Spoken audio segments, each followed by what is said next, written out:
শিক্ষার্থী যারা সবাইকে আজকের ব্যক্তি ভালো বিজিবি সদস্যদের সঙ্গে শিক্ষার্থীরা এই মুহূর্তে কথা বলছেন এবং তাদের সঙ্গে উভয় পক্ষের সঙ্গে আলোচনা চলছে এবং আমরা একটু চেষ্টা করছি আপনাদেরকে সরাসরি যুক্ত রেখেছি এবং দেখানোর চেষ্টা করছিলাম।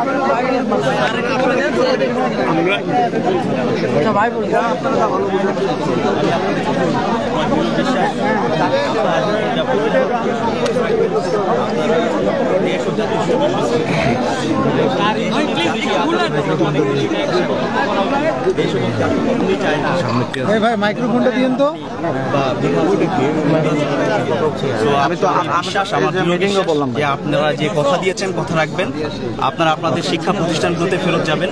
এবং আলোচনার টেবিলে বসে এটার একটা সুষ্ঠু সমাধান বের করবেন ইনশাআল্লাহ। ধন্যবাদ। আমরা ক্যাম্পাসে যাবো ভাইয়া, সবাই ক্যাম্পাসে যাবে।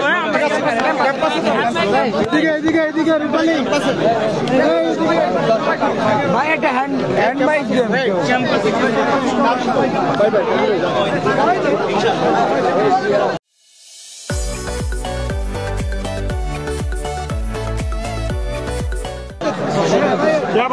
এবং এই মুহূর্তে শিক্ষার্থীরা বিজিবির সঙ্গে কথা বলেছেন এবং তাদের সঙ্গে একটা মুখোমুখি অবস্থা ছিল এবং এই মুহূর্তে তারা সরে যাচ্ছে এবং শিক্ষার্থীরা ক্যাম্পাসে ফিরে যাবে এবং তারা ক্যাম্পাসে ফিরে যাবে এবং তারা স্লোগান দিচ্ছেন এবং এই মুহূর্তে শিক্ষার্থীরা এবং বিজিবি তাদেরকে আশ্বস্ত করার চেষ্টা করেছিলেন এবং কোনোভাবে এবং এখন পর্যন্ত বলা চলে যে বিজিবির সদস্যরা সর্বোচ্চ চেষ্টা অব্যাহত রেখেছেন এবং তাদের আইনশৃঙ্খলা পরিস্থিতি নিয়ন্ত্রণে আনার জন্য এবং এখন পর্যন্ত বলা যায় যে শিক্ষার্থীদের সঙ্গে বিজিবির কিন্তু এক প্রকারের কথা আলোচনা হয়েছে এবং সেই জায়গা থেকে কিন্তু বিজিবির সদস্যরাও কিন্তু সর্বোচ্চ চেষ্টা অব্যাহত রেখেছেন তাদের সঙ্গে আলোচনা সম্পূর্ণ করা এবং আইনশৃঙ্খলা পরিস্থিতি নিয়ন্ত্রণ আনার জন্য এবং সন্ধ্যা থেকে কিন্তু দফায় দফায় ধাওয়া পাল্টা দেওয়া হচ্ছিল এবং এই পাশে বিজিবির সদস্যরাও কিন্তু তাদের শিক্ষার্থীদের কিন্তু ইতিমধ্যে তাদের আন্দোলন সংগ্রামে থেকে সরে আসার জন্য এবং তাদের এই অপ্রীতিকর পরিস্থিতি থেকে সরে আসার জন্য বারবার আহ্বান করেছে এবং এই মুহূর্তে একেবারে বিজিবির সদস্যরা কিন্তু 5 প্লাটুন হচ্ছে বিজিবি মোতায়েন করা হয়েছে আইনশৃঙ্খলা পরিস্থিতি নিয়ন্ত্রণ আনার জন্য এবং একই সঙ্গে যদি আমরা দেখছিলাম এখানকার সাধারণ শিক্ষার্থী যারা রয়েছেন ঢাকা কলেজের শিক্ষার্থীরা তারাও কিন্তু এখানে এই মুহূর্তে নীলক্ষেতে অবস্থান নিয়েছেন এবং বিজিবির সঙ্গে তারা দীর্ঘ সময় ধরে কথা বলেছেন এবং সেই কথা প্রেক্ষিতে তারা সেখান থেকে আশ্বস্ত হওয়ার চেষ্টা করেছিলেন এবং তবে শিক্ষার্থীরা অনেকটা বরাবর বলছিলেন যে তাদের অবস্থান সেখান থেকে তারা সরে আসবেন এবং তারা সেখানে তাদের সঙ্গে যে কথা হয়েছিল এবং তারা ক্যাম্পাসের ভিতরে ফিরে যাবেন এমনটাই বলছে তাদের আশ্বস্ত করা হয়েছে এবং বিজিবির সাথে আলোচনা করা হচ্ছে এবং আমরা বেশ কয়েকজন শিক্ষার্থীর সঙ্গে কথা বলার চেষ্টা করছিলাম এবং তাদের কথাগুলো একটু শোনার চেষ্টা করব।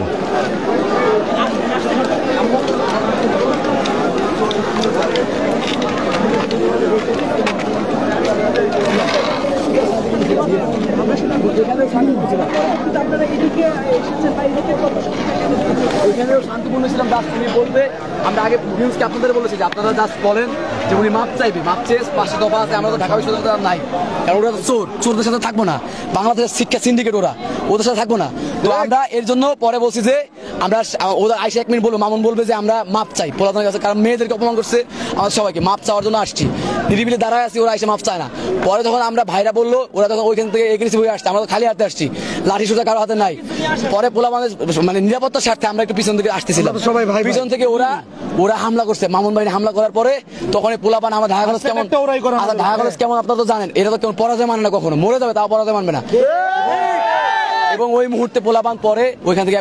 আমাদের বৈষম্য ছাত্র আন্দোলনের সমন্বয় প্রধান আমাদের রাকিব আমার ভাই, রাকিব পুরো একদম ওকে মাইরা পুলিশ এবং ওরা একদম এখন ভয়াবহ অবস্থা, পুলিশ মারছে নিউমার্কেট থানার ওসি মহসিনের নেতৃত্বে মারছে আমার চোখের সামনে মেরে, ও অবস্থা খারাপ। এখন আমরা 7 কলেজের সবাই সমন্বয় করে বলছি যে হচ্ছে এখন যেহেতু আমাদের নিজেদের এখন আর স্ট্যামিনা নাই, মানে স্ট্যামিনা বলতে আমরা মরে গেলে তো কোনো সমস্যা নাই, কিছু করার নাই, তো এখন অস্তিত্বের প্রশ্ন। কিন্তু এখন চিন্তা করছি যে সবার সামষ্টিক স্বার্থে আমরা একটু সাংবাদিক সম্মেলন করবো আমাদের ঢাকা কলেজ অডিটোরিয়ামে, এর মাধ্যমে কাল থেকে কঠোর কর্মসূচি ঘোষণা হবে এবং এই প্রভৃতি মামুনকে রাষ্ট্রদ্রোহী মামলা দিতে হবে। রাষ্ট্রদ্রোহী মামলা দিয়ে প্রভৃতি মামুনকে এখান থেকে বরখাস্ত করতে হবে। বরখাস্ত করে এই 7 কলেজ ঢাকা বিশ্ববিদ্যালয়ের আন্ডারে আর কোনো কার্যক্রম চলবে না। ঢাকা বিশ্ববিদ্যালয় একদম সমান যে বিশ্ববিদ্যালয়টি হচ্ছে, ওই বিশ্ববিদ্যালয়টি ঘোষণা দিয়ে আমাদের কার্যক্রম এখানে চালাতে হবে। ওই ঢাকা বিশ্ববিদ্যালয় দর্শক, আমরা শুনছিলাম একজন শিক্ষার্থী ভাইয়ের কথা এবং তিনি বলছিলেন যে ঢাকা বিশ্ববিদ্যালয় প্রবেশী অধ্যাপক ডক্টর আল মামুন এবং তার আসলে উস্কানিতে এবং আজকে এই ধরনের অপ্রীতিকর পরিস্থিতি তৈরি হয় এবং সেখানে তারা স্লোগান দিচ্ছিলেন এবং তারা স্লোগানে কিন্তু ইতিমধ্যে উত্তাল হয়ে উঠেছে পুরো সার্বিক পরিস্থিতি এবং বিজেপির সঙ্গে তারা কথা বলেছিলেন এবং যার কারণে বিজেপি এবং পুলিশের উভয় পক্ষের মধ্যে চেষ্টা অব্যাহত রেখেছিলেন তাদেরকে শান্ত করার জন্য এবং ঠিক এই পাশে যেমন আইন শৃঙ্খলা বাহিনীর সদস্যরা পুরো এলাকাটি নিয়ন্ত্রণ করার চেষ্টা করছিলেন এবং কিন্তু এখানে একটি বিষয় হচ্ছে এখানে বিজেপি সদস্যরাও কিন্তু তাদের সর্বোচ্চ চেষ্টা অব্যাহত রেখেছে তাদেরকে শান্ত পরিবেশ করার জন্য এবং ঠিক এখানে ঢাকা কলেজের শিক্ষার্থীরা এখনও নীলক্ষেতে অবস্থান নিয়েছে এবং তারা ক্যাম্পাসে ফিরে যাবেন বলছেন এবং সেখানে গিয়ে তারা তাদের